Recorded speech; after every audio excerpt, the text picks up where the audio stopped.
Hey, what's up, everyone? This is Ferdbird the Nerd with another comic book market report. Obviously, this isn't live. I know that we just didn't, we didn't get to this and all that stuff, but I've been about a week late on one of these guys, so I wanted to go out to the community and just say, yeah, I'll keep doing these reports as long as you guys like them. We lost about 9 subscribers last week, but we'll see. If you do like these shows, please hit that like button, subscribe, tell all your friends about it. I'll keep doing these until further ado, but without further ado, let's get into it. So some pretty cool stuff this week, I would say. Some good bargain shopping, I would say. Still, I think con season and the holidays is having a little bit of an effect on the price of comic books. People are trying to unload some stuff, maybe get rid of some things they overpaid for. But I think there's some buying opportunities for sure if you are collecting, not so much investing. There is a 10-year comic book suggestion I have here. Other than that, though, let's just have some fun today and let's get into it. All right, just to kick off G.I. Joe season, I know the new G.I. Joe series is coming out, but I know this isn't the original G.I. Joe cover. This is the Skybound cover, but I couldn't find a really good picture of anything else. But wanted to just shout out the new G.I. Joe series. An 8.0 sold for $220 about 2 weeks ago. That was my sale. That was a newsstand sale as well. And this will always be a great book to have for the mid 30s to 50-year-old comic book or 80s fan of cartoons. This is a beloved cartoon growing up, watching it and all that good stuff. But yeah, G.I. Joe #1, $220 for an 8.0 signed by Mr. Hama there. All right, next book we got 2024 Captain Marvel #6. I believe, yeah, #6. This is the DeCall variant. This peaked about $100 when we were talking about this on the show. I did a little experiment with this guy. I bought for 25, got a grade in a 9.8, ended up selling for 177 about, I'd say a month after this book came out. So it's kind of tough, like everyone's always trying to find either, that book that will stay the test of time, whether it's be a famous artist or what have you. And this book has dropped down to $17 raw. So I'm assuming that's going to be a 9.8 or close to. And, it's a $45 book as of right now. I think the Captain Marvel kind of low print run ratio cover, kind of hit only lasted about 3 issues. And, we've covered the Captain Marvel #4 variant. I haven't covered the Donovan variant lately, but I really thought this was a good investment. But, it's kind of tough out there. But for $17, it's a beautiful cover, even if you're not a Captain Marvel fan. And yeah, I think it's a good opportunity. Invincible Iron Man #9. This I want to talk about this book because of the new Riri series that is coming out. It is official, quote unquote. The market says this is the first, the first appearance. I don't really care what everyone else says. Cameo, what have you. The market likes this book specifically. The second print ain't bad either. I'm not buying this ahead of the new show. I'm not investing in anything Riri. I just don't think that she's there as long as story wise. It might be a good opportunity to be like, well, I'm going to pick this up, before the show comes out. Hopefully the show gets pretty good press and does pretty well, but I'm not really banking on Riri personally. $100 for a 9.8 though, in the first edition or the first print. $486 for that crazy Apocalypse variant though, in a 9.8. Now, that is a big drop, but that's a beautiful cover. If you like that, if you like that cover. Next up, this is my 10-year kind of investment. I would scoop up a 9.8 in this anytime. Again, this is going for $100. Another of the future kind of generations of comic book collectors here. First appearance of Reptile. This is a hold for 10 years. Like I said, this is really tough in 9.8 because the cover, it's a little bit of a thicker book, one shot. Lower print run. I think there's only like 14,000 printed of these books. I'm not sure, but if you are banking on this, you may have to wait a fairly long time. I know that this right now is like 10-year-olds know about Reptile, and he's on different shows or whatnot.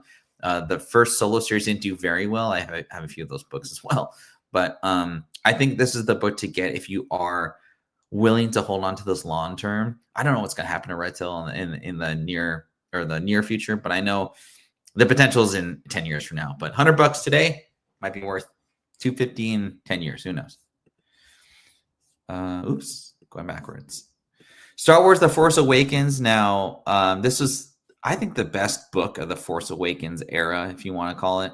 There aren't any recent sales of this book, so it's a very beloved book. There is another printing of this that's a little bit lower print run, but it's a beautiful cover. I mean, I think it just kind of exudes kind of peace and Star Wars and all that. But with the new Ridley show coming out, or Daisy Ridley, I don't even know her name is. I figured, this is the book to get if I were specking on the new Star Wars, which I'm not, but it's fairly pretty. It's a pretty cool book. I would say I like the cover. It does really well, but that's about it for me. Is this one of the best modern covers of the Star Wars era? You could argue. You could argue for that. Sorry, I had to take care of some more stuff. But yeah, I think this is a great cover. Unfortunately, there's no recent sales, so I can't exactly say it's a market report on this because there's no recent sales. But nonetheless, I think this is a great cover to have and put in your collection. Absolute Carnage #1, the red variant. I remember, a few years ago, that they were coming out with these cardboard red covers or like solid colored covers. Obviously, you want to get these commissioned by your favorite artist. And they were going for like $200 and people were just grading them just with that. Absolute Carnage is probably one of my favorite series of the past 10 years leading up to King in Black. Just a great story. If you ever are in the mood to, it's getting kind of cold out there, chilly, pick up the trade paperback of Absolute Carnage and just read it. It's a fun read, 5-issue miniseries, pretty quick. But I like this book for $50, and I always liked those, these covers for $50, but for $100, I still think it's too expensive. You can also get like a DC, sketch variant, what have you. The fact though that what it has is going for it is fully red and it just looks really cool. I bet though it's pretty tough at 9.8 because of the possible, spine ticks and all that. So, but pretty cool. I haven't looked at these books in a long time. Harley Quinn, the Hughes variant. Thought this was a pretty cool book to talk about. Adam Hughes is one of the modern greats as far as covers are concerned. And I believe this is like one of his top 3 covers from the Harley Quinn was an all new series. This is $700. This one sold for $700 at 9.8. And I think that's pretty legit. I mean, I think this is like, I wouldn't say rare, but it's not like it's an offshoot character, but a beloved one as well. As far as series is concerned, meaning offshoot. But I thought $700 for 9.8. You have Harley, you have Hughes, just a perfect combination. And the New 52, I don't think was really ordered as much as you would think it was. And one of the probably best eras of DC ever. So, nonetheless, beautiful Hughes cover. I love it. $700, 9.8. That's legit. All right, Fantastic Four 587. This is extremely rare. This is, I believe, it's like a poly bag, so like one in every 25 or something. 2011, which is always like kind of that marquee time and era of comic collecting because of the less amount of print runs of books. There are no recent sales of this either. I just thought it was a cool book to highlight, maybe be on the lookout for. There is one for sale in a 9.8 for like $7K. This is really different just because you have a later print run of Fantastic Four, which nobody reads. And so I got to assume the rarity of this book is fairly high. I don't know who the artist is on this book. So if anyone in the comments could let me know, that'd be great. And also, if you do like these shows, please hit that like button, subscribe, tell all your friends about it. I'll keep doing them. And yeah, Fantastic Four 587, one of the rare ones. Bone #1 is the last book we're talking about today. This is a collector's dream. I don't know if Netflix will ever pick this one up again. Who knows? Second print went for $250 signed. I thought that was really good. But $1,000 for like a 6.0, I feel, had 18 bids today and it sold. I think you're probably gonna get more value in that second print, but the first print, there was just no printings of it. Very, very small print run. And the cover's just really simple. Jeff Smith did a great job with this Bone series. I think kids to this day still like the book. So yeah, I thought $1,000 for 18 bits is pretty healthy. So that's your comic book market report for today. I do appreciate everyone watching. If you are playing Cyberpunk 2077, it's a really good game.